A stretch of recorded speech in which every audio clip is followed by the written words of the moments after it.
Mana bu qiziq ma'lumotga bir e'tibor bering-da. Bilasizlarmi, 200 yil oldin o'rtacha inson yoshi 30 yosh bo'lgan. Hozir o'rtacha yosh tam 70+. Nimaga? Meditsina oliyjanoblar. Qanchalik hayratlanarli eshitilmasin, bu statistika rostdan ham bor. Lekin bu degani erkaklar 200 yil oldin 30 yoshdan uyog'iga o'tmasdan o'lib ketishgan, u payt umuman qariyalar bo'lmagan degani emas.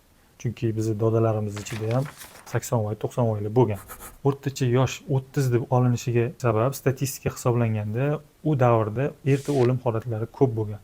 Ya'ni tug'ruq davrida ona bolani o'limi ko'p kuzatilgan. Tug'ilgan chaqaloqlarning 40-50% 15 yoshga yetmasdan ham o'lib ketishgan. O'sha davrda o'g'il bola 20 yoshgacha ham eson-omon yetib olsa, keyin uni 30, 40, 50, 60 yil yashash ehtimoli oshgan. Yashash yoshini oshishidagi eng asosiy omillardan biri bu tibbiyotni qat'iy choralar ko'rgani. Nimani evaziga erishgan? Muhim omillardan ikkitasini sanayman. Birinchi, sanitariya gigiyena qoidalariga rioya qilish kuchaytirilgan. Ikkinchi omil esa vaksinalash, ya'ni bolalarni majburiy emlash yo'lga qo'yilgan.